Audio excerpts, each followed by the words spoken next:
આપણે ઘેર પહોંચ્યા એટલે આપણને દુઃખના સમાચાર મળી ગયા ભાઈ. પંખો બગડી ગયો છે. તો આપણે ઘેર જઈને સ્વિચ ચાલુ કરીને પંખો જોયો ને ભાઈ, પંખો ચાલ્યો ના. પંખો ના ચાલ્યો એટલે આપણને તો ટેન્શન આવી ગયું. એટલે પછી આપણે ગામડાની દેશી સ્ટાઇલમાં હાથ મારી ને જોયું કે ભાઈ પંખો ચાલે કે નહીં ચાલતો. પણ પંખો ના ચાલુ થયો. આપણે ફટાફટ સ્વિચને બંધ કરીને આપણે પંખો રિપેર કરવા માટે ચડી ગયા, કારણ કે આપણે જાતે ઇલેક્ટ્રિશિયન છે ભાઈ. એટલે પંખો રિપેર કરવાનો તો પણ એ પંખો તો ઉતારવો પડ્યો જ એટલે આપણે ઉતારીને નીચે મૂકીને બેસી ગયા હતા પાંખો ખોલવા માટે. તો આપણે ફટાફટ પંખાની પાંખો ખોલી કાઢી અને ખોલીને બધી સાઈડમાં મૂકી દીધી હતી. પછી આપણે ખોલવાનું હતું એની બોડી, એટલે આપણે બોડી ખોલવા માટે બેસી ગયા હતા. તો બોડી થોડીક બધી જામ થઈ ગયેલી હતી એટલે બોડી ખુલતી નથી. આપણે મઠામણ થોડી ઘણી કરી જઈ કરીને મિત્રો આપણે બોડી ખોલી કાઢી.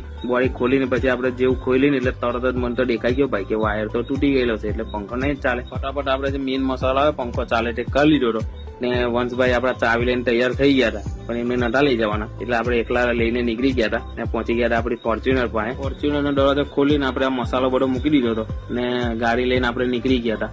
તો ગાડી લઈને આપણે જતા હતા મિત્રોને ફોન કર્યો ભાઈ દુકાનવાળાને, પણ દુકાને ના પાડી કે ભાઈ આવતા ના આવડે, કારણ કે નદીમાં પાણી આવેલું છે એટલે 2 દિવસ પછી આવજો. એટલે પાછા આપણે ઘેર આવી ગયા. મસાલો આપવા જવાનું થશે તો એનો વિડીયો આવી જશે મિત્રો, એટલે તમે જોતા રહેજો.